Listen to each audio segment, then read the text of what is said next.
Assalamualaikum warahmatullahi wabarakatuh. Waalaikumsalam warahmatullahi wabarakatuh. Innal hamdalillah nahmaduhu wa nasta'inuhu wa nastaghfiruh wa na'udzu billahi min shururi anfusina wa min sayyiati a'malina. May yahdihillahu fala mudilla lahu wa may yudlil fala hadiya lahu. Amma ba'du.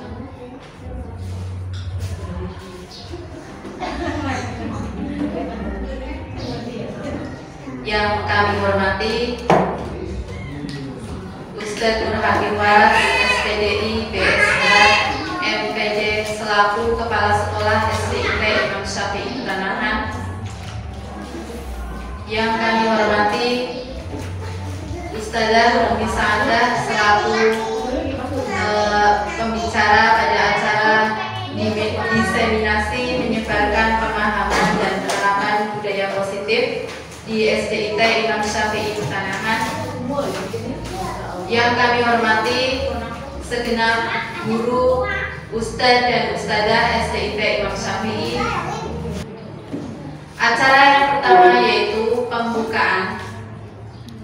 Acara yang kedua sambutan kepala sekolah. Dilanjutkan acara yang ketiga yaitu penyampaian materi disiplin positif. Acara yang keempat diskusi. Acara yang kelima lain-lain, dan yang terakhir penutup. Marilah langsung saja kita mulai acara pada pagi hari ini dengan membaca basmalah. Bismillahirrahmanirrahim. Melanjutkan acara yang kedua yaitu sambutan dari kepala sekolah. Kepada beliau Ustadz Nur Hakim, disilakan.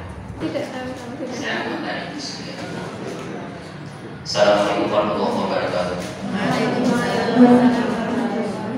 Bismillahirrahmanirrahim. Wassalatu wassalamu ala Rasulillah wa la haula wa la quwwata illa billah. Terima kasih kepada Ustadzah Umi yang sudah memberikan waktunya kepada kami, dan kami ucapkan jazakumullahu khairan, dan yang sudah memaparkan pemaparan yang begitu bagus.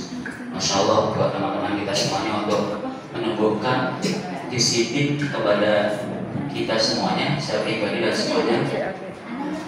Apalagi tadi disampaikan tentang peraturan dan keyakinan. Jadi saya menyampaikan tentang tanggapan tentang keyakinan dari hati. Saya tertarik sekali ini untuk kita tanamkan bersama tentang keyakinan, di mana apa yang dilakukan oleh kita sebelum murid-murid, oleh kita sebagai seorang guru, ketika didasari dengan keyakinan yang mantap. Kenapa kita disiplin? Karena mengharapkan pahala dari Allah. Kenapa disiplin? Karena kita akan mendapatkan seperti itu dari hati kita, maka insya Allah akan muncul dari diri kita. Ini tepat sekali dengan ajaran Islam ketika kita beramal. Ada istilah roja, mengharapkan. Itu dari mana? Kalau kita mengharapkan dari mana itu? Dari hati apa dari mana? Dari hati. Kemudian cinta dari mana? Hati. Kemudian khauf, rasa takut, semuanya dari hati. Jadi ketika kita disiplin, saya sendiri ya, ketika kita datang sering terlambat, khawatir kita tidak barokah gaji kita. Dari hati kita kita berusaha semaksimal mungkin, meskipun kadang kita terlambat. Kita ingin mendapatkan kebaikan dunia dan akhirat, kita beramal. Itu juga kepada anak-anak kita semuanya, membuang sampah pada tempatnya, itu merupakan kebutuhan kita, tidak mendapat pahala, dan itu merupakan tradisi seorang muslim dan seterusnya. Ini saya katakan Masya Allah, dan sangat sesuai dengan ajaran Islam yang dan kita hidupkan bersama-sama. Maka ustaz-ustazah semuanya dan semua teman-teman semuanya, dari awal sebelum kita mengajar di kelas, tanamkan rasa cinta pada pelajaran yang kita sampaikan, biar mereka keyakinan muncul, kebutuhan mereka akan ilmu yang akan disampaikan akan muncul. Itu yang perlu kami sampaikan dan komentar, dan saya mohon maaf tadi tidak bisa mengikuti dari awal karena tadi ke tempat kajian, tapi itu juga belum datang. Kemudian ke pertemuan kepala sekolah, setelah selesai langsung saya belajar di sini. Terima kasih dan mohon maaf. Jazakumullahu khairan wassalamu alaikum. Assalamualaikum warahmatullahi wabarakatuh. Waalaikumsalam warahmatullahi wabarakatuh. Silakan itu ada sotonya, silakan. Kalau tadi S dengar di mana ada Pak? Lanjutkan acara yang ketiga, yaitu penyampaian materi disiplin positif yang akan disampaikan oleh Ustadzah Umi Sa'adah SPD. Bismillahirrahmanirrahim. Assalamualaikum warahmatullahi wabarakatuh. Waalaikumsalam warahmatullahi wabarakatuh. Alhamdulillahirabbil alamin. Wassalatu wassalamu ala asrofil anbiya'i wal mursalin wa ala alihi wa sahbihi ajma'in. Amma ba'du. Jazakumullahu khairan kami ucapkan kepada ustaz dan ustazah, karyawan dan karyawati SDIT Imam Syafi'i Petanahan yang pada hari ini berkenan meluangkan waktu untuk bersama-sama berkumpul di aula kita tercinta ini untuk bersama-sama belajar terkait budaya positif.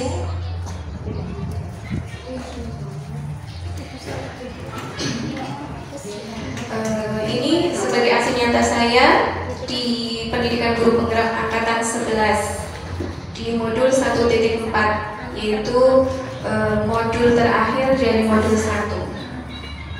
Baik, sebelum lanjut kita buat kesepakatan kelas dulu. Saya ada beberapa. Pertama, hadir tepat waktu. Alhamdulillah tadi tepat waktu nih. Insya Allah kita nanti mau sampai jam berapa? Kesepakatan? Jam 11. Mudah-mudahan selesai. Ya nanti kalau ada banyaknya materi, insya Allah sambil di skip boleh. Insya Allah jam 11 ya. Kemudian yang kedua, saling menghargai. Setuju? Setuju. Yang ketiga, hadir sepenuhnya. Setuju? Setuju. Jiwa dan raga insya Allah ya. Nah, ya. Aktif dalam kegiatan diseminasi ini. Yang kelima, berbahagia. Iya, bertepatan dengan hari kemerdekaan negara kita. Insya Allah kita manusia merdeka ya. Ada tambahan lagi Ustaz dan Ustazah? Cukup? Karena ini kesepakatan, kita sepakati. Kalau ada tambahan boleh. Insya Allah cukup ya. Kita lanjutkan. Ki Hajar Dewantoro menyatakan bahwa kita ambil contoh perbandingannya dengan hidup tumbuh-tumbuhan seorang petani. Dalam hakikatnya sama kewajibannya kita sebagai seorang pendidik. Petani itu menanam padi misalnya. Sang petani hanya dapat menuntun tumbuhnya padi. Ia dapat memperbaiki kondisi tanah, memelihara tanaman padi, memberi pupuk dan air, membasmi ulat-ulat atau jamur-jamur yang mengganggu hidup tanaman padi dan lain sebagainya. Ini menurut Ki Hajar Dewantoro. Nah, tadi terkait dari pemaparan Ki Hajar Dewantoro ini, kita memperbaiki kondisi tanah. Nah, jika kita sebagai seorang guru di sekolah, kondisi tanah di situ berarti adalah apa? Ya, betul sekali, sekolah. itu tugas kita sebagai guru adalah membuat agar sekolah menjadi sebuah lingkungan yang menyenangkan, aman dan nyaman untuk bertumbuh, serta dapat menjaga dan melindungi setiap murid dari hal-hal yang kurang bermanfaat atau bahkan mengganggu perkembangan potensi murid.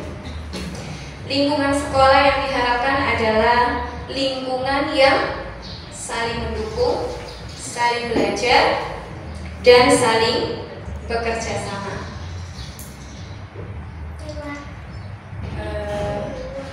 Lingkungan yang aman dan nyaman berbasis disiplin positif di sekolah akan berdampak secara maksimal pada perkembangan dan pembentukan karakter peserta didik. Nah, ini yang akan kita pelajari bersama. Konsep utama budaya positif itu ada banyak sekali yang akan kita pelajari. Pertama, disiplin positif dan nilai-nilai kebajikan universal. Yang kedua, teori motivasi, hukuman dan penghargaan, restitusi. Yang ketiga, keyakinan kelas. Empat, kebutuhan dasar manusia dan dunia berkualitas. Yang kelima, restitusi. 5, posisi kontrol. Yang keenam, restitusi segitiga restitusi. Disiplin positif dan nilai-nilai kebajikan universal. Kita sudah pernah bermain ini ya Ustaz-Ustazah, masih ingat? Permainan cobalah buka. Masih ingat tidak?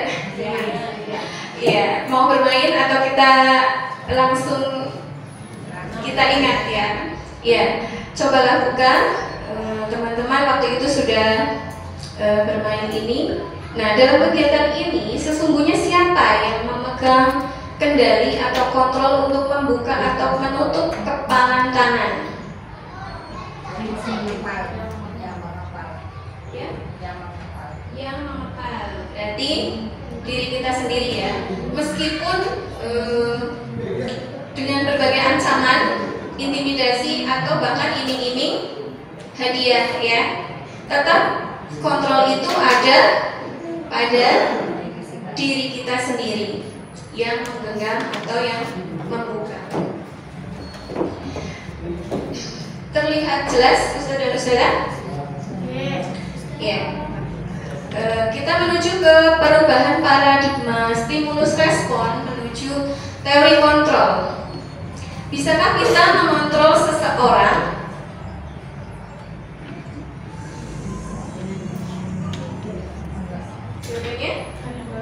Oke, tidak. Ya, stimulus respon mengatakan realitas kebutuhan kita sama.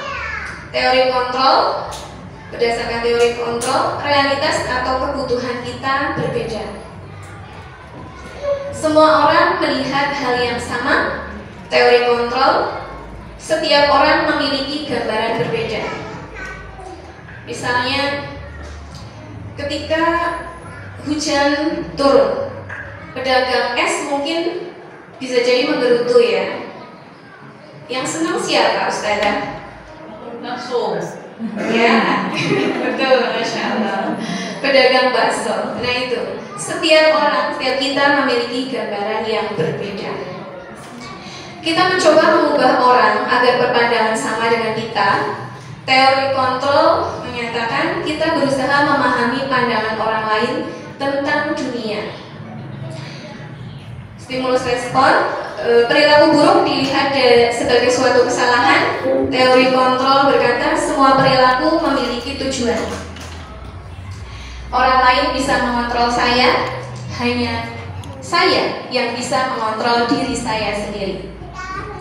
Saya bisa mengontrol orang lain? Tidak, kita tidak bisa mengontrol orang lain. Yang kita bisa berikan itu mungkin sebatas hanya informasi. Pemaksaan ada pada saat tujuan gagal. Kolaborasi dan konsensus menciptakan pilihan-pilihan baru. Stimulus respon, model berpikir menang kalah. Teori kontrol, model berpikir menang-menang. Jika kita lanjut ya, apa makna disiplin? Disiplin berasal dari bahasa Latin disciplina, yaitu belajar. Makna asal dari kata ini berkonotasi dengan disiplin diri dari murid-murid. Disiplin diri membuat orang menggali potensi menuju sebuah tujuan apa yang dia hargai. Namun dalam budaya kita, makna kata disiplin telah berubah menjadi sesuatu yang dilakukan seseorang pada orang lain untuk mendapatkan kepatuhan. Kecenderungan umum adalah menghubungkan kata disiplin dengan ketidaknyamanan, biasanya hukuman ya, bukan dengan apa yang kita hargai atau pencapaian suatu tujuan mulia.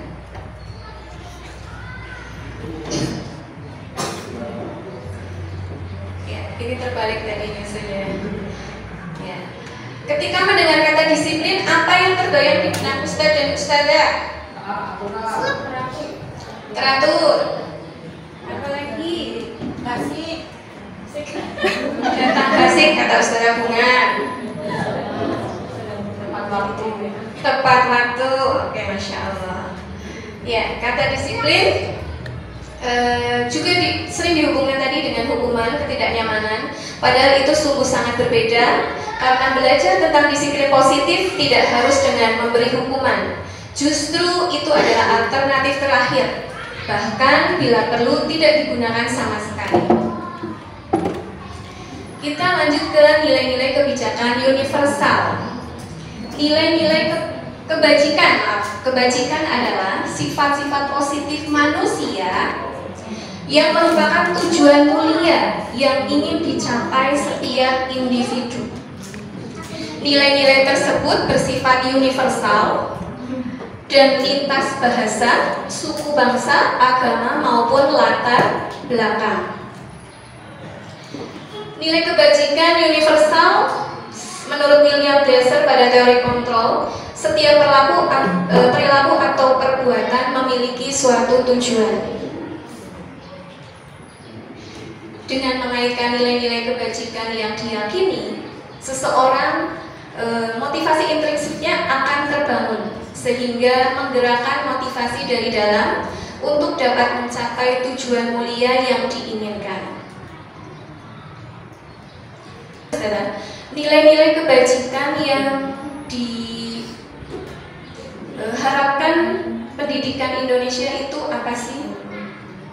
Ada yang masih ingat profil pelajar Pancasila? Kemerdekaan global, gotong royong, mandiri, kreatif, dan bernalar kritis. Oke, Masya Allah. Ya, betul sekali. Nilai-nilai kebajikan yang diharapkan tumbuh pada anak-anak kita yaitu dimensi profil pelajar Pancasila yang ada 6. Tadi sudah disebutkan Ustazah Sinta. Jazakillahu khairan. Kita lanjut ke teori motivasi, hukuman, dan penghargaan, juga restitusi. Setuju atau tidak setuju? Pertama, hukuman di sekolah dapat mendisiplinkan anak. Tidak setuju. Masya Allah, oke. Yang kedua, pemberian hukuman dengan hal positif seperti membaca atau membersihkan halaman sekolah dapat meningkatkan disiplin anak. Tidak setuju. Tidak setuju. Dari Ummu Sama tidak setuju. Setuju. Setuju dari Ustaz Al-Fiqh. Dari Ustaz? Setuju. Oke, yang ketiga, memberi penghargaan dapat meningkatkan motivasi belajar anak. Setuju. Yang keempat, membuat anak merasa bersalah, memberi dampak lebih ringan dibanding menghukum. Setuju. Tergantung. Oke, lanjut dulu. Sebelum ke teori motivasi perilaku ini, dari Ustadz atau Ustazah, apa sih itu motivasi? Dorongan. Ustazah Bunga. Dorongan. Dorongan untuk apa? kebaikan. Masya Allah, ya, dorongan untuk melakukan suatu kebaikan. Oke, teori motivasi perilaku manusia ada 3. Yang pertama, untuk menghindari ketidaknyamanan atau hukuman. Kata anak, apa yang akan terjadi apabila saya tidak melakukannya? Yang kedua, untuk mendapatkan imbalan dari orang lain atau institusi penghargaan.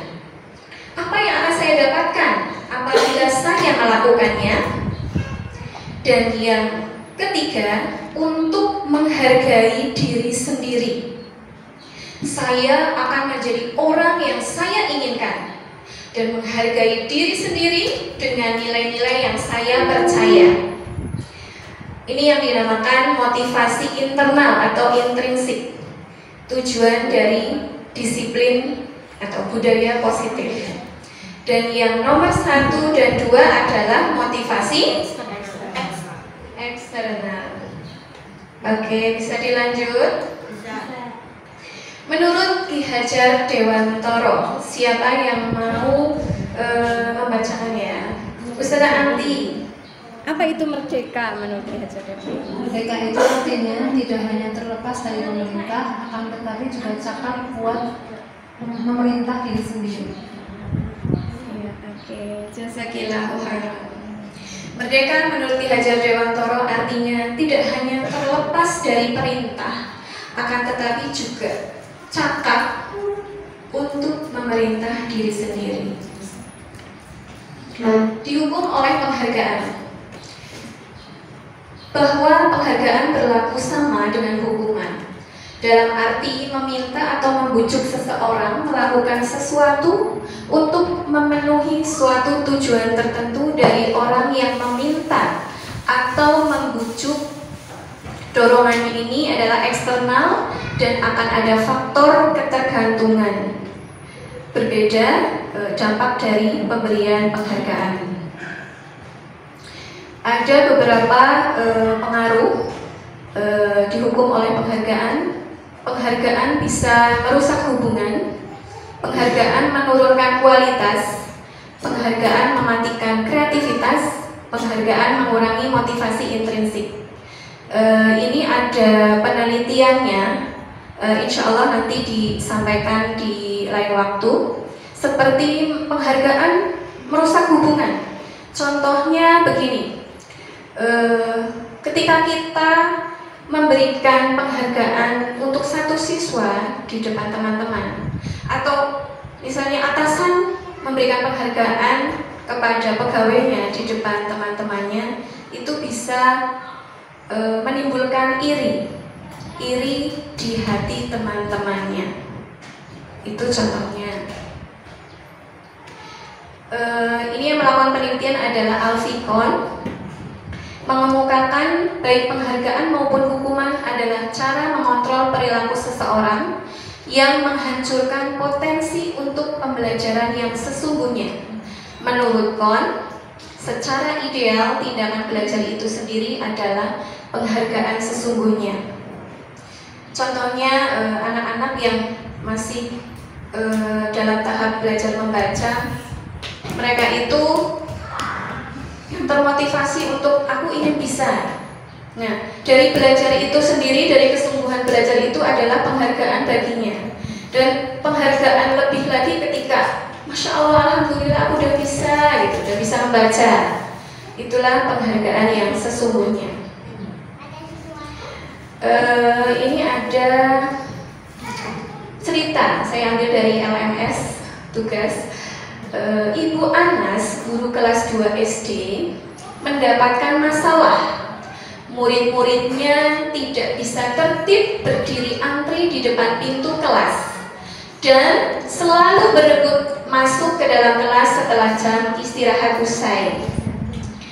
Ini tentunya sangat mengganggu proses pembelajaran, di mana kelas tidak dapat mulai tepat waktu karena Ibu Anas sibuk menenangkan murid-muridnya untuk waktu yang cukup lama. Akhirnya Bu Anas berpikir cepat dan mengandalkan stiker bintang.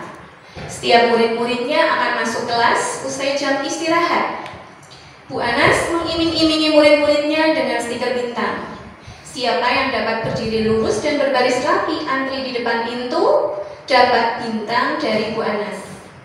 Sebagian besar murid-muridnya menyambut tantangan tersebut dan langsung berdiri rapi di depan pintu agar mendapatkan stiker bintang. Hal ini terus dilakukan Bu Anas selama beberapa minggu karena cukup berhasil membuat murid-muridnya berdiri rapi antri di depan pintu. Sampai pada suatu saat Bu Anas sakit dan terpaksa digantikan Pak Heru. Pak Heru tidak mengetahui tentang stiker bintang dan benar saja pada saat mau masuk ke kelas usai jam istirahat, murid-murid kelas 2 kembali berebut masuk kelas. Apa yang terjadi? Mengapa? Dari Ustazah mau menyampaikan? Kalau menurut saya, karena dari sisi Anas itu cuma memberikan sentuhan dari luar, cuma memberikan stimulus dari luar, tapi tidak menyusun mindsetnya. Ya, sebagaimana sering kami sampaikan, jadilah teladan, bukan telatan. Jadi kalau mindsetnya yang sudah dibangun, pola pikir yang sudah dibangun, paradigma yang dibangkitkan, maka siapapun yang akan mengampu kelas 2, bahkan tidak ada Pak Heru pun, insya Allah anak-anak sudah paham tentang arti sebuah kedisiplinan. Ketika mereka sudah kedisiplinan itu sudah masuk ke dalam relung mereka. Oke, jazakallah khairan. Betul sekali. Karena memberikan stimulus tadi dari luar, dorongan eksternal. Berupa apa berarti di sini Ustazah? Stiker bintang. Ya, stiker bintang. Jadi sudah ya. Adakah cara lain agar murid-murid kelas 2 bersedia antri di depan kelas tanpa diberi penghargaan stiker bintang? Tadi sudah terjawab oleh Ustazah Ummu Usama. Ya.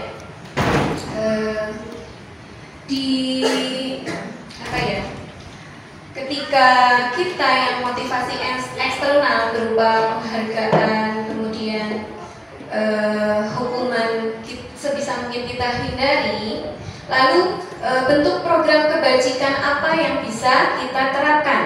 Nah, di sini bisa kita berikan apresiasi ke siswa kita. Dalam memberikan apresiasi atau pengakuan perlu diingat beberapa hal. Beri pengakuan secara khusus, beri pengakuan secara pribadi. Ini misalnya tidak di depan teman-temannya. Secara khusus, misalnya, Masya Allah, Ananda yang paling peduli dengan teman, Ananda ini. Jadi kita tonjolkan kebaikan anak tersebut. Yang ketiga, beri pengakuan kepada semua murid bergantian. Yang keempat, beri pengakuan secara konsisten, terus-menerus, dan fokus pada proses, bukan hasil yang diperoleh.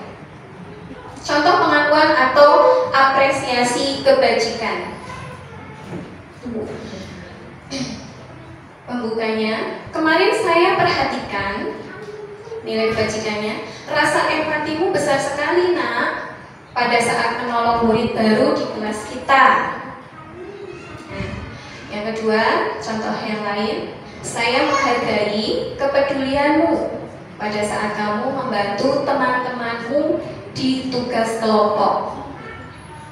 Contoh lain lagi, terima kasih untuk rasa tanggung jawabmu pada saat kamu memungut kertas-kertas yang berserakan di lantai. Itu insya Allah sudah sering dilakukan oleh ustadz-ustadzah. Sekarang ini contoh hukuman atau konsekuensi.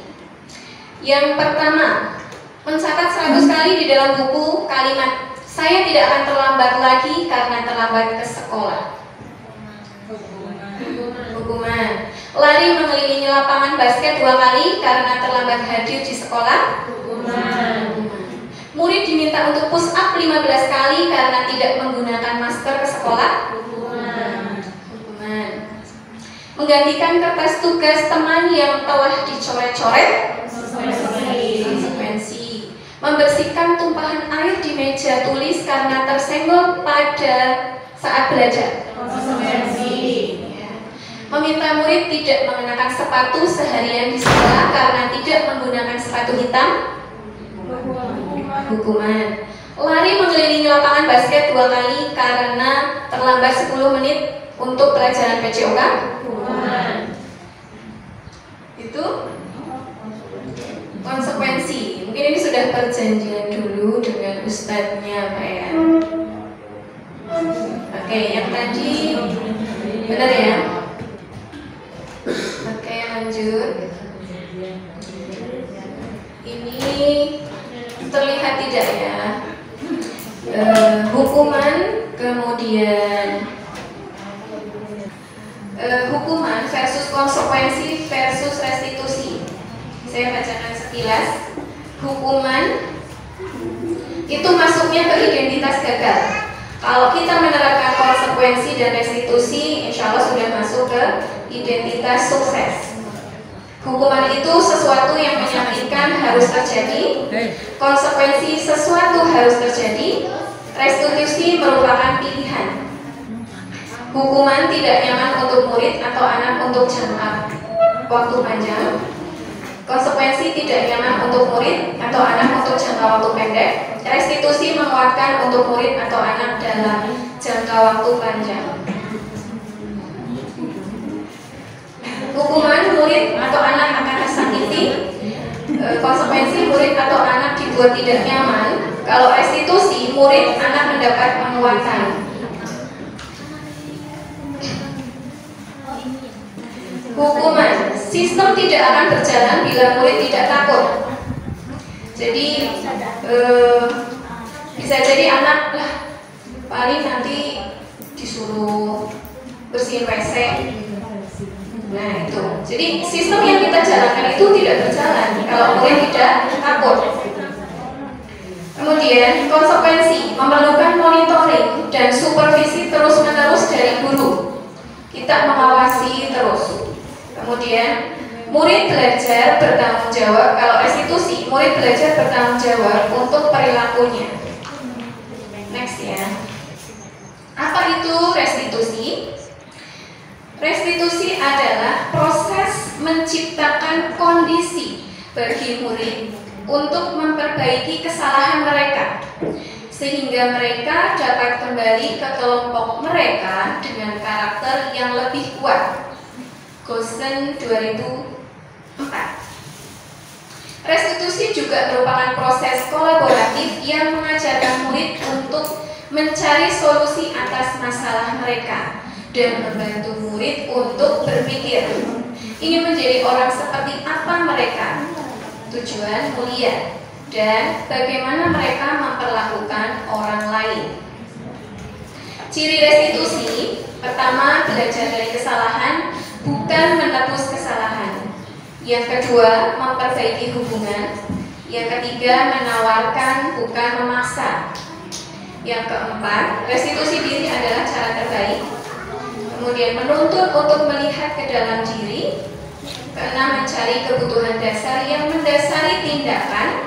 Ketujuh, berfokus pada karakter bukan tindakan. Yang kedelapan, berfokus pada solusi. Dan mengembalikan murid yang berbuat salah pada kelompoknya. Keyakinan kelas ada. Mengapa tidak peraturan saja? Mengapa harus keyakinan kelas? Dari Ustaz, saya minta coba perwakilan. Ustaz, halo. Mengapa tidak peraturan saja? Mengapa harus keyakinan? Keyakinan ada dalam hati, makanya harus keyakinan. Dari Ustazah siapa? Ustazah Tri, Ustazah Sinta, Ustazah Tika. Yang lainnya yang tidak saya sebutkan, silakan. Oke, Ustazah. Ya, silakan. belum jawab ya Ustazah, nanti kalau salah kan? Iya, kalau peraturan mungkin kita sebagai apa ya, yang diberi aturan itu tinggal menjalankan atau mematuhi begitu. Kalau keyakinan itu kesepakatan bersama, jadi mungkin lebih enak gitu. Ya, kita bahas. Mengapa kita memiliki peraturan harus menggunakan helm bila mengendarai kendaraan roda 2? Untuk keselamatan. Tapi tidak pakai helm. Keselamatan. Iya. Kita yakini untuk keselamatan, menjaga keselamatan. Mengapa kita memiliki peraturan membuang sampah di tempatnya? Supaya bersih. Oke, untuk menjaga kebersihan. Sepakat ya, itu nilai kebajikan yang terkandung dari aturan itu. Berarti ya, kalau ada aturan mengenakan helm, berarti ada nilai kebajikan yang terkandung di aturan itu, yaitu demi keselamatan. Yang kedua, demi kebersihan. Oke, jadi untuk mendukung motivasi intrinsik, kita kembalikan ke nilai-nilai atau keyakinan-keyakinan, karena itu akan lebih menggerakkan seseorang dibandingkan mengikuti serangkaian peraturan-peraturan.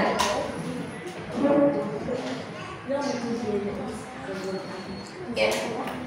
Pembuatan keyakinan kelas. Keyakinan kelas kita buat bersifat abstrak dari peraturan yang lebih rinci. Kalau peraturan kan lebih rinci dan konkret, kemudian berupa pernyataan universal, dibuat dalam pernyataan positif, sedikit saja agar mudah diingat, sesuai dengan kondisi kelas dan sekolah sehingga mudah diterapkan. Semua warga sekolah atau warga kelas dilibatkan saat membuat keyakinan kelas. Ya, betul sekali tadi yang dikatakan Ustaz Taufiko, kita libatkan anak-anak kita dalam membuat keyakinan kelas. Kemudian bersedia meninjau kembali keyakinan kelas dari waktu ke waktu. Nah, tadi menekankan pada keyakinan seseorang akan lebih memotivasi seseorang dari dalam. Seseorang akan lebih tergerak dan bersemangat untuk menjalankan keyakinannya daripada hanya sekedar mengikuti serangkaian peraturan tertulis tanpa makna. Murid-murid pun demikian. Mereka perlu mendengarkan dan memahami arti sesungguhnya tentang peraturan-peraturan yang diberikan. Apa nilai-nilai kebajikan di balik peraturan tersebut? Apa tujuan utamanya, dan menjadi tidak tertarik atau takut sehingga hanya sekedar mengikuti serangkaian peraturan-peraturan yang mengatur mereka tanpa memahami tujuan mulianya. Tapi nanti ada satu video lagi yang perlu suara.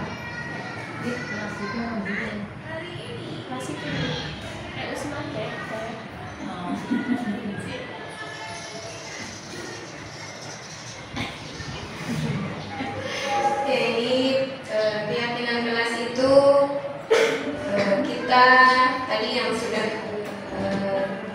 disampaikan di depan berdiskusi dengan anak-anak, menggali dari mereka. Ini ada anak yang menyampaikan lengkap sekali, tidak boleh keluar gerbang saja, tidak boleh bertengkar, saat belajar tidak boleh keluar kelas, dan lain sebagainya, lengkap, komplit.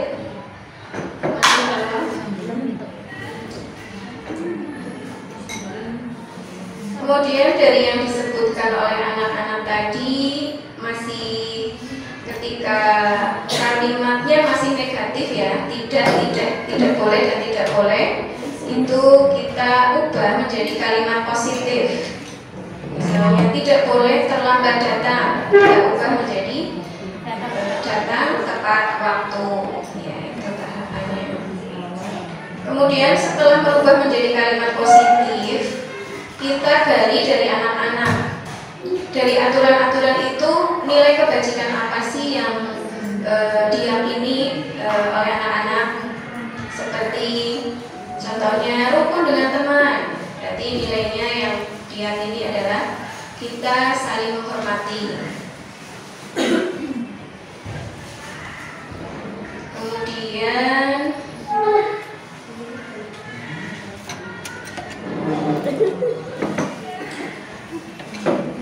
setelah itu, ini belum disalin sebenarnya ya, belum disalin jadi lebih bagus nih. Sepakatnya dengan anak yang dicap jempol. Lanjut membahas tugas guru dan murid, juga yang bukan tugas guru dan murid. Dari mereka, masya Allah, tugasnya guru katanya ikut menjaga kebersihan sama ustazah, sama anak-anak, terus ngajarin kita, gitu ya. Kemudian tugasnya murid apa? Belajar. Terus dari mereka ada yang nyuci wadah makan sendiri ustazah, belajar dengan semangat. Lanjut ada bisa kita buat juga TPT, di mana T itu sebelah kiri adalah tampak seperti, yang kanan itu tidak tampak seperti. Bisa juga dengan ABG.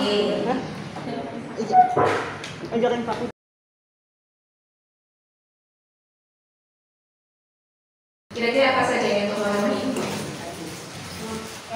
Ya, yang baru saja kita lakukan ya, makan, kemudian minum, tidur, ya istirahat, pakaian, tempat tinggal.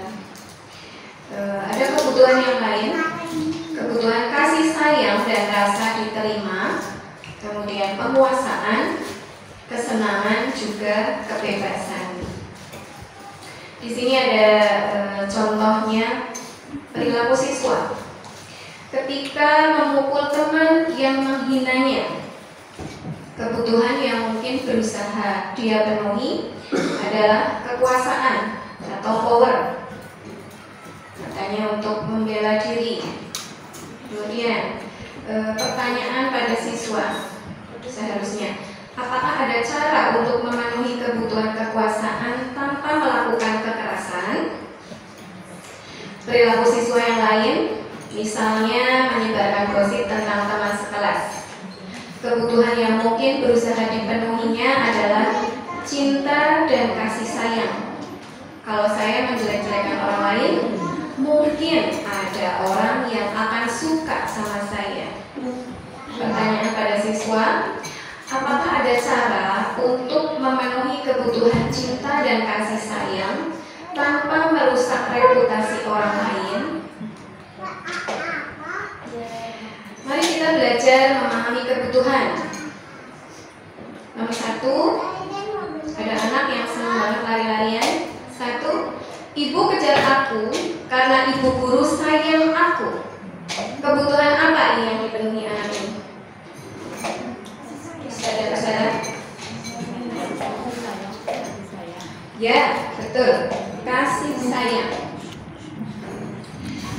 Yang kedua, aku hebat kan? Bisa bikin ibu guru kejar aku. Kebutuhan apa? Kekuasaan. Oke, nanti kita lihat kuncinya. Yang ketiga, aku bosan belajar mewarnai terus di dalam kelas. Kebutuhan apa? Nomor 3.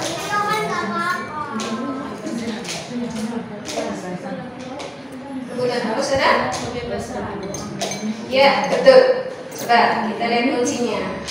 Ya, yang pertama butuh kasih sayang. Yang kedua penguasaan. Yang ketiga kebebasan.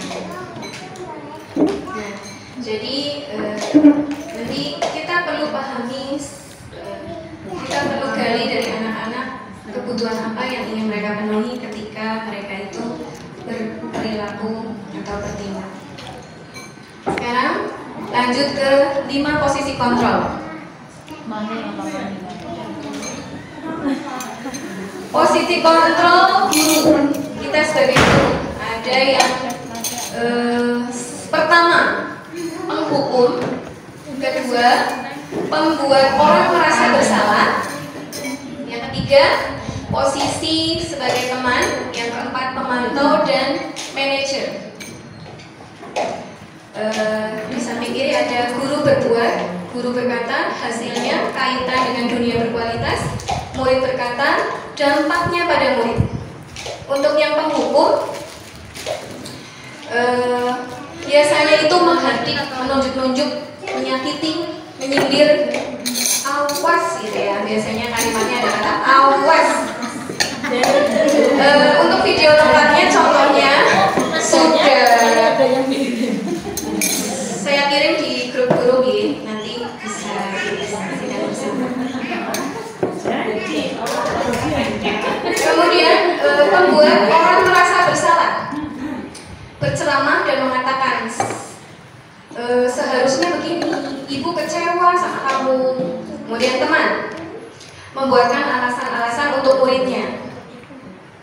Kemudian pemantau menghitung dan mengukur, melihat peraturan ya.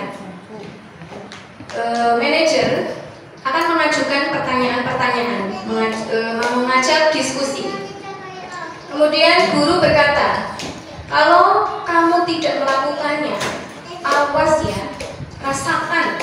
Kemudian membuat orang merasa bersalah, seharusnya kamu sudah tahu, ibu lelah sekali mengatakan, ibu stres. Kemudian yang teman, ayolah lakukan demi ibu, demi ustazah. Kemudian yang pemantau, apa peraturannya? Ya.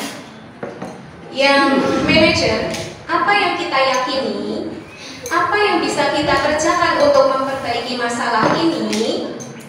Kemudian hasilnya, penghukum hasilnya adalah memberontak, menyalahkan orang lain, bisa saja berbohong. Kemudian pembuat rasa bersalah, menyembunyikan, menyangkal, berbohong. Teman, ini akan menyebabkan anak ketergantungan. Pemantau menyesuaikan diri bila diawasi.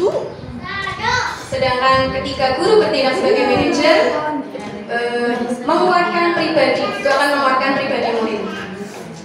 Kemudian kaitan dengan dunia berkualitas, yang penghukum murid meletakkan guru di luar dunia berkualitas.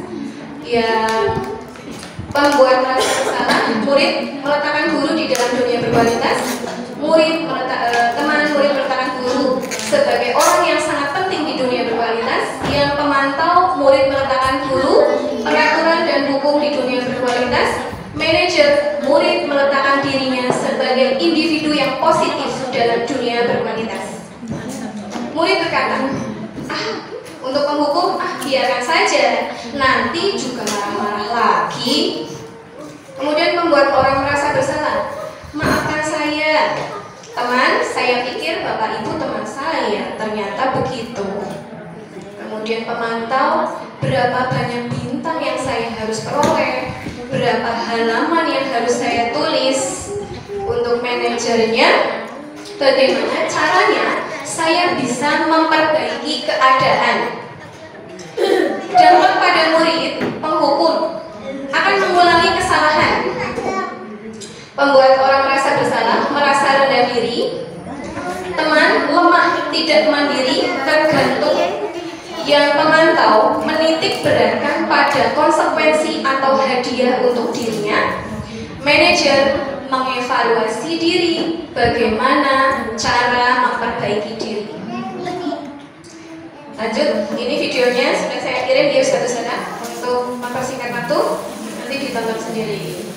Lanjut ke segitiga restitusi. Segitiga restitusi itu pertama yang dilakukan adalah menstabilkan identitas. Ini yang sudah melakukan aksi nyata disiplin positif di PMM, insya Allah sudah praktik ya Sadatri, sudah dapat sertifikat, insya Allah sudah memahami ini. Lanjut, menstabilkan identitas itu Dengan kata-kata, setiap orang pasti pernah melakukan kesalahan. Kamu bukan satu-satunya yang pernah melakukan ini. Kemudian yang kedua, langkah kedua adalah validasi tindakan yang salah. Yang ketiga, menanyakan keyakinan. Ini. Tadi langkah pertama, menstabilkan identitas. Ini berguna untuk membuat anak yang merasa gagal karena berbuat salah menjadi positif terhadap dirinya. Guru akan berkata, berbuat salah itu hal yang manusiawi, nak. Tidak ada manusia yang sempurna. Bisa juga Ustadz atau Ustadzah juga pernah berbuat salah. Kita pasti bisa menyelesaikan permasalahan ini. Bapak atau ibu tidak tertarik untuk mencari tahu siapa yang benar, siapa yang salah. Bapak atau ibu lebih tertarik untuk menyelesaikan masalahnya. Kalau kamu menyalahkan dirimu sendiri terus-menerus, apakah kamu bersikap baik pada dirimu sendiri? Ya. Adakah yang sudah melakukan ini, Ustadz dan Ustadzah? Tadi yang pertama menstabilkan identitas, yang konsentrasi. Yang kedua apa ya selanjutnya, Ustadz Ustadzah? Tadi Validasi tindakan. Memvalidasi tindakan. iya betul sekali, Masya Allah. Memvalidasi tindakan. Membantu siswa mengenali basic need, kebutuhan dasar yang ingin dipenuhinya ketika melakukan kesalahan itu. Pada dasarnya, setiap tindakan manusia tujuannya adalah memenuhi kebutuhan dasar. Apakah itu power, freedom, love, belonging, fun, and survive. Guru berkata dalam caranya memvalidasi tindakan yang salah. Kamu bisa saja kan melakukan hal yang lebih buruk dari ini, tapi kamu tidak melakukannya kan? Atau kamu pasti punya alasan mengapa melakukannya? Atau apa yang penting bagi kamu? Kamu boleh tetap berusaha menjaga sikap itu, tapi tambahkan sikap yang lain yang baru. Maukah kamu belajar cara lain untuk mendapat yang kamu butuhkan tanpa harus mengukur? Contoh, apakah kamu bisa melakukan dengan lebih baik lagi, besok lagi? Yang terakhir adalah menanyakan keyakinan. Tentu keyakinan yang sudah kita sepakati ya. Kalau kita belum membentuk keyakinan kelas, nanti anak-anak apa ya nilai yang kita yakini. Nah, anak melihat kesalahannya dihubungkan dengan norma sosial dan nilai-nilai yang mendasari manusia berinteraksi dengan orang lain. Guru berkata, apa nilai yang kita percaya di kelas atau sekolah kita? Nilai-nilai universal apa yang telah kita sepakati? Kelas yang ideal itu seperti apa sih? Atau kamu ingin jadi anak seperti apa sih? Atau apa yang kamu rasakan ketika kamu melakukan itu?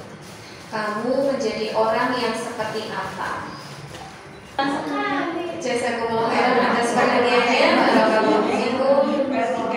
Salam dan bahagia dari saya. Wassalamualaikum warahmatullahi wabarakatuh.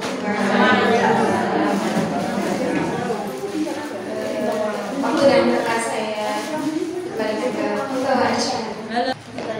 Melanjutkan acara yang keempat yaitu diskusi sebagai guru dalam mengendalikan siswa kayak gitu. Kurang lebihnya tadi ada emosi, hukuman atau restitusi, satunya konsekuensi.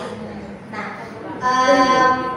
jujur ini kadang kita kayak tidak melaksanakan yang tadi konsekuensi atau yang restitusi, banyak yang bersifat hukuman.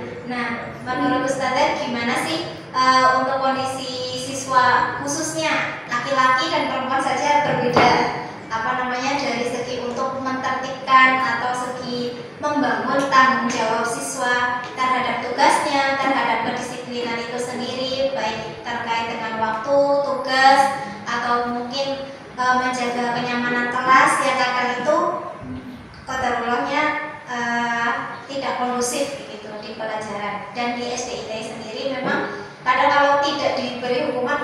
tidak mengena kayak gitu. Ya, bagaimana ya Ustazah? Baik, saya coba jawab ya Ustazah. Jadi bagaimana cara Iya. Pertama itu kita tanamkan dulu tadi, kenalkan keyakinan. Keyakinan kita buat dulu keyakinan kelas bersama anak-anak. Kita gali dari mereka, kemudian dengan menggali-gali nilai kebajikan universal. Itu kalau dari saya dibuat dulu, kemudian ketika nanti ada pelanggaran dan kita kan sekolah kita sudah punya aturan ya, tata tertib. Dimanapun di masyarakat itu sudah ada aturan, bahkan aturan yang tertinggi adalah yang dari Allah ya di agama kita. Aturan itu harus tetap ada. Nah, anak-anak itu diajak untuk ini dulu dari keyakinan kelasnya tadi dibentuk, kemudian ditanamkan keyakinan kelas, menggali nilai-nilai yang positif. Kemudian ketika suatu hari ada kejadian yang tidak diinginkan, tidak tertiban dan lain sebagainya ya, kita coba gunakan yang restitusi ini. Restitusi itu apa ya? Ya, memang bukan solusi tidak semua masalah bisa dilakukan dengan restitusi. Kalau masalahnya berat sekali, itu ya nanti mungkin bisa dengan jalan lain. Tapi kita upayakan, kita latih diri kita untuk tadi ya, untuk berposisi yang paling baik itu manajer ya Ustazah. Kalau yang mendukung, pembuat rasa bersalah, kemudian teman, pemantau, itu semuanya punya efek negatif tadi ya. Ya, kita senantiasa belajar, berusaha untuk menerapkan itu dan mencoba, lebih baiknya dicoba yang restitusi itu. Kemudian ya sambil kita doakan terus, kita yang penting kita berusaha harus kita kayak restitusi itu kan motivasi anak untuk problem solving ya, menyelesaikan masalah. Ya, jangan bilang tidak dulu sebelum kita coba, kita terus belajar dan terus latih diri kita. Itu sih tips dari saya, terus belajar, terus berlatih. Dari belajar itu diterapkan di kelas kita, ke anak-anak kita, sambil terus didoakan. Karena kita tahu ya, menanamkan karakter baik itu tidak semudah membalik telapak tangan ya Ustazah, butuh proses panjang ya. Kita mungkin tidak akan melihat di usia SD ini perubahan-perubahan yang baik di anak kita. Bisa jadi suatu saat ketika mereka berkarya, menjadi apa yang mereka inginkan, itu mereka menjadi diri-diri pribadi-pribadi yang berkarakter, tanggung jawab, jujur dan lain sebagainya. Itu dari saya.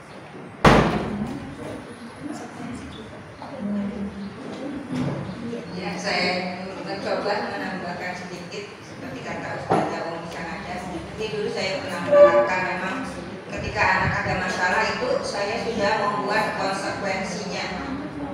Jadi kita sudah membuat keyakinan, dan apabila anak melanggar maka akan ada konsekuensinya, tapi bukan hukuman.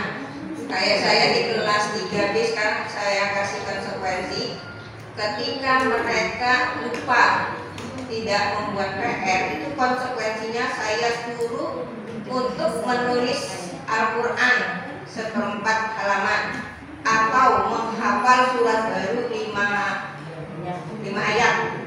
Jadi kita memberikan konsekuensi tapi tidak menghukum, ya. Tidak, karena itu kan tidak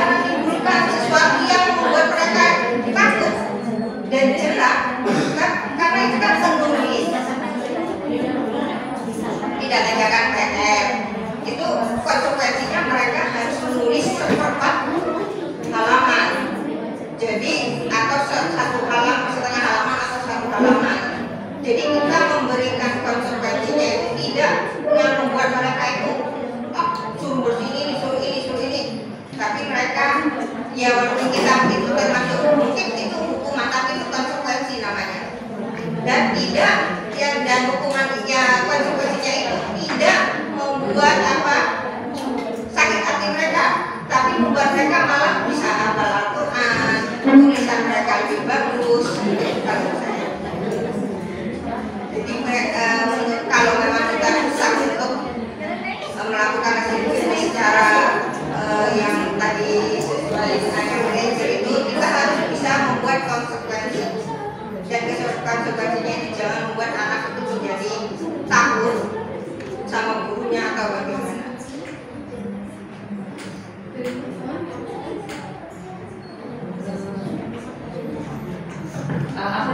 Saya sedikit sharing ya.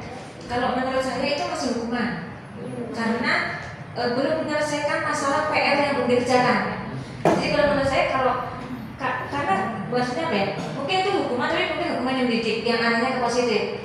Cuma permasalahannya kalau menurut saya belum selesai, karena PR-nya kan memang belum terkerjakan.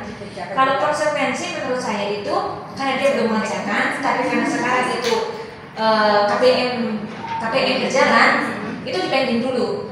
Iya. Nanti ketika habis sholat, saya dampingi mereka, pokoknya PR yang dikerjakan. Dia tetap mengerjakan, iya. Saya tetap mengerjakan, tapi ada konsekuensi lain. Jadi mereka tetap mengerjakan dan ada konsekuensinya. Oh gitu. Ya. Kemudian kalau kayak seperti ini, anak tadi nggak fokus 100%. Jadi ketika mengerjakan mungkin dia jadi agak telat. Kalau menurut saya konsekuensi, pokoknya ya harus selesai. Bahkan meskipun pulang itu sampai pukul 2 lebih 20 waktu itu saya pulang. Pukul 2 lebih 20 karena apa? Ya melaksanakan konsekuensi ke siswa, mengerjakan sampai selesai. Dia tetap mengerjakan ketika waktu istirahat, mereka tetap mengumpulkan nanti. Oh ya, terus menulis Al-Qurannya itu kapan? Ya itu istirahat juga. Mungkin dia istirahat pertama mengerjakan itu, iya. Kemudian istirahat kedua mengerjakan yang PR-nya itu.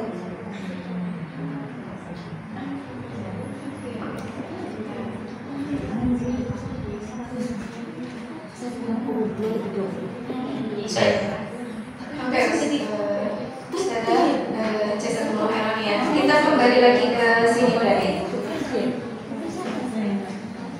konsekuensi sama hukuman. Saya sependapat dengan ini dengan Ustazah Salihah. Kalau yang tadi di awal mana ya, seperti mengelilingi membersihkan halaman ya, tidak melaksanakan PR, membersihkan halaman itu masuk hukuman. Seperti yang dilakukan Ustazah Tri, ketika anak tidak melaksanakan PR diminta mengerjakan menulis Al-Quran, yaitu tidak ada kaitan hubungannya dengan PR tadi. Iya. Itu kalau menurut saya sih maksudnya hukuman Ustazah. Kalau restitusi itu memotivasi anak untuk mencari solusi atas masalahnya. Jadi ada miskonsepsi bahwa ketika menggunakan restitusi anak tidak menerima konsekuensi, tetap menerima konsekuensi dari apa yang dilakukan. Misalnya anak itu merusak buku teman. Ya, kita setelah kita restitusi, anak kembali ke kelompoknya dengan positif, dengan identitas berhasil, bukan identitas gagal. Tetap ada konsekuensi yang harus diterima dari perbuatannya tadi. Yang konsekuensi itu ya berhubungan dengan yang tadi, ketika menyontek, misalnya mengorek-orek kertas teman, itu ya bagaimana caranya kamu supaya temanmu memaafkan.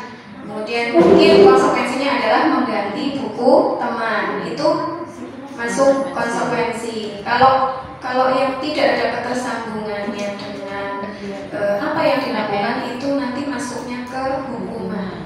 Jadi Iya, ya meskipun mendidik, tapi itu tetap namanya hukuman. Kalau yang namanya konsekuensi, kita sudah berusaha lakukan restitusi, bukan berarti anak itu bebas setelah mendapatkan restitusi dari gurunya. Ya, anak tersebut harus menjalankan konsekuensinya. Ketika tidak melaksanakan PR, ya PR-nya harus dikerjakan di hari waktu. Gitu. PR-nya tetap dikerjakan, tapi mereka ada konsekuensi. Jadi dari Ustaz Harim sepertinya mau ada masukan. Jazakumullah khairan Ustaz Atri, Ustaz Rina dan semuanya, Ustaz dan Ustazah. Kiranya cukup ya waktunya sudah dari saya yang sedikit, semoga bermanfaat. Mohon maaf atas banyak kesalahan dan kekurangan dari saya. Mari kita tutup.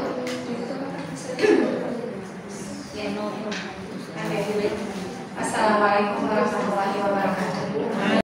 Assalamualaikum warahmatullahi wabarakatuh. Perkenalkan, saya Rofiqah dari SDIT Imam Syafi'i, salah satu rekan dari Ustazah Umi Saadah SPD.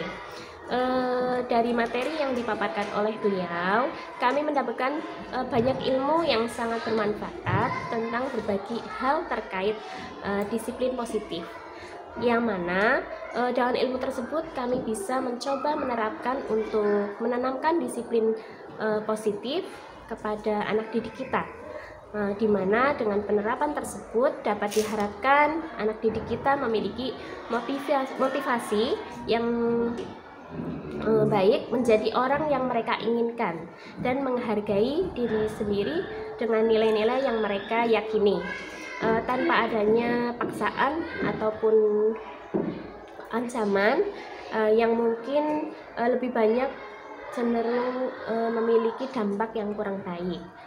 Kemudian saya khususnya ucapkan banyak terima kasih kepada Ustazah Umi Saadah yang sudah berbagi ilmu tentang disiplin positif. Semoga dengan ilmu tersebut akan bermanfaat untuk rekan-rekan guru semuanya dan siswa serta semua warga sekolah. Wassalamualaikum warahmatullahi wabarakatuh.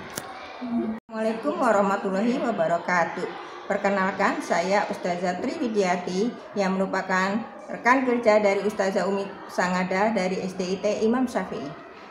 Disiplin positif yang ada di kelas bisa dimulai dengan adanya keyakinan kelas. Dengan adanya keyakinan kelas, ketika ada masalah di kelas, kita bisa mengatasi dengan cara segitiga restitusi.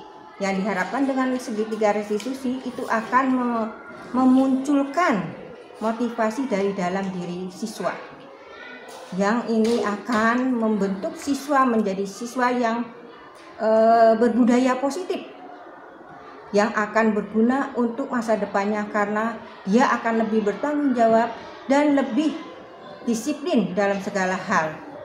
Terima kasih kepada rekan kami Ustazah Umi Saadah yang telah memberikan aksi nyatanya tentang disiplin positif yang sangat berguna bagi kita semua, terutama guru-guru yang akan bisa diterapkan di kelasnya. Wassalamualaikum warahmatullahi wabarakatuh.